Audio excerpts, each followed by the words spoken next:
කලින් වීඩියෝ එක බලපු නැති අය ඒකට ගිහින් බලන්න. ඒකේ තියෙන්නේ වෙනම ප්‍රශ්න වගේක් වෙනම සෙක්ෂන්ස් වගේක්. අද කියන්න යන්නේ පළවෙනි සෙක්ෂන් එක තමයි හදිසි අනතුරු සහ භූමිකම්පා වගේ ස්වභාවික අනතුරු වෙන අවස්ථාවන් වලදී ඔයගොල්ලෝ කොහොමද හැසිරෙන්න ඕනේ කියන එක.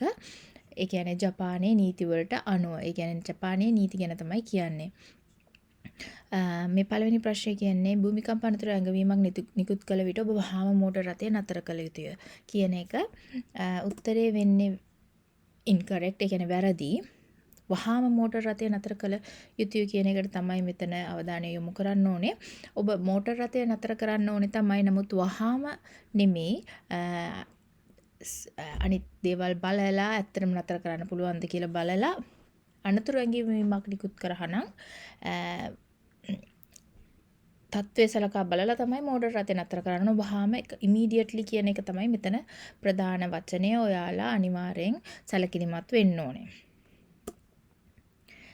ඊළඟ ප්‍රශ්නය භූමිකම්පාවක් අතරතුර ඔබ මෝටර් රථයෙන් ඉවත් වීමට සිදු වුවහොත් හොරකම් වැළැක්වීම සඳහා දොරවල් අගුළු දැමිය යුතුය. මේක වෙන එක විදියට අහන්න පුළුවන්. ඔයාලා කරන්න ඕන ස්ටෙප්ස් ටික දීලා. නමුත් ඒ ස්ටෙප්ස් ඔක්කොම අනිත් පියවරවල් ඔක්කොම හරි වුණත් අන්තිම පියවර දොරවල් අගුළු දාන එක නම් වැරදි. අනිවාර්යෙන් මේ වගේ වෙලාවක මෝටර් රථයෙන් ඉවත් වෙනවා නම් දොරවල් අගුළු දමන්න නැතුව යතුරු පේන තැනක වාහනය ඇතුලේ තියලා තමයි යන්න ඕනේ. ඒක මතක තියාගන්න. මොකද සාමාන්‍ය අවස්ථාවක නම් සොරකම් වැළැක්වීම සඳහා දොරවල් අගුළු දෙමිය යුතුයි කියන එක හරි විදිහට තමයි තෝරන්න ඕනේ.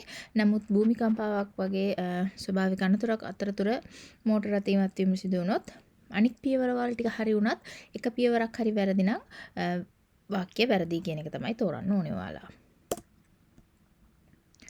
ඊට පස්සේ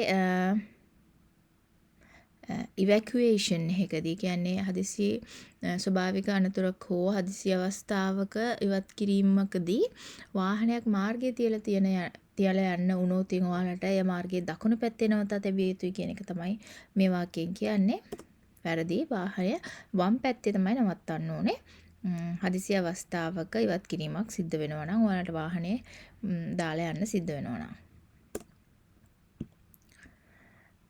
ඊළඟ එකත් common sense. රිය පැදවීමේදී භූමිකම්ප අනතුරු ඇඟවීමක් ඇසෙන විට හැකි ඉක්මනින් නතර කිරීමට ඔබ හදිස්සියෙම තිරිංග දැමිය යුතුය. මෙතනත් keyword එක තමයි හදිස්සියෙම. suddenly brake suddenly. හදිස්සියෙම තිරිංග යොදන එක වැරදි. වටපිට බලලා ඒ අවස්ථාව අනුව තමයි ඔයාලා වාහනේ නවත්තන්න ඕන. දඩබඩ ගාලා බ්‍රේක් ගහන්න එපා කියන එක තමයි මේකෙන් කියන්නේ. කීවර්ඩ් එක අනිවාර්යෙන් මතක තියාගන්න. කීවර්ඩ්ස් හොඳට බලන්න. ඊළඟ ප්‍රශ්නේ වෙනත් ඉඩක් නොමැති නම් හදිසියෝ ආපදා වැළැක්වීමේ ක්‍රියාකාරකම් අවහර කළ ස්ථානයක ඔබේ වාහනය නවතා තැබීම පිළිගත හැකිය. ඒක සම්පූර්ණයෙන් වැරදි. හදිසියෝ ආපදා වැළැක්වීමේ ක්‍රියාකාරකම් අවහිර කළ හැකි ස්ථානයක කියන එක තමයි මෙතන කීවර්ඩ් එක. එහෙම ස්ථානවල ඔබගේ වාහනය නවත්වන්න බෑ. රිය පැදවීමේදී භූමිකම්ප අනතුරු ඇඟවීමක් ඇසෙන්නේ නම් ඔබ සංසුන්ව වේගය අඩු කර උපදෙස් සඳහා ගුවන් විදුලියට සවන් දිය යුතුය. මේක තමයි ඒගොල්ලෝ කියන නියම විදිය. මේක හරි. මේ අනතුරු ඇඟවීමක් ඇසෙනවා නම් හදිසි තිරිංග යොදලා වාහන නවත්තන්න හොඳ නැහැ. ඔබ වේගය අඩු කරලා ගුවන් විදුලියට සවන් දීලා ඒ උපදෙස් පිළිපදින්න තමයි ජපානයේ කියන්නේ. ඊළඟ එක ප්‍රධාන භූමිකම්පාවකින් පසු රථවාහන ලයිට් ක්‍රියා නොකරන්නේ නම් මාර්ගය පැහැදිලි ලෙස පෙනෙන්නේ නම් රියදුරන් සාමාන්‍යයෙන් ඉදිරියට යා හැක. මම මේ Google Translate එක තමයි පාවිච්චි කරලා තියෙන නිසා පොඩ්ඩක් වෙනස් වෙති. ප්‍රධාන භූමිකම්පාවකින් පස්සේ ඔයාලගේ වාහනේ රථවාහන ලයිට් ට්‍රැෆික් ලයිට් ක්‍රියා කරන්නේ නැත්නම් මාර්ගය පැහැදිලි ලෙස පේනවා නම් සාමාන්‍ය විදිහට ඉදිරියට යන්න පුළුවන් කියලා වැරදි. මාර්ගය පැහැදිලිව පෙනුනත් ට්‍රැෆික් ලයිට් ක්‍රියා කරන්නේ නැත්නම් අනිවාර්යෙන් සාමාන්‍යයෙන් කියන එක තමයි මෙතන කීවර්ඩ් එක normally proceed normally කියන එක වැරදි. proceed cautiously. ඒ කියන්නේ සැලකිලිමත් භාවයෙන් තමයි ඉදිරියට යන්න ඕනේ රියදුරන්. සාමාන්‍යයෙන් කියන එක තමයි මෙතන කීවර්ඩ් එක. සාමාන්‍යයෙන් ඉදිරියට යන්න බෑ.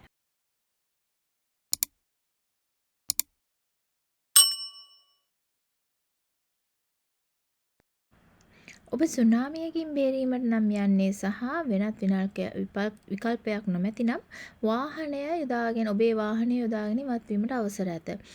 ඒ කියන්නේ evacuating by vehicles permitted if you are escaping from a tsunami and have no other choice or option.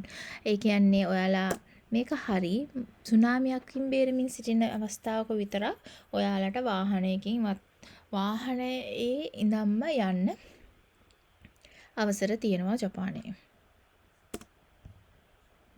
ඊළඟ එක ඔබේ මෝටර් රථය කැඩී ගියහොත් ඔබේ නතර කළ ස්ථානයේම තබා උදව් සඳහා රැඳී සිටිය යුතුයි. මේක කොමන් සෙන්ස් වැරදි.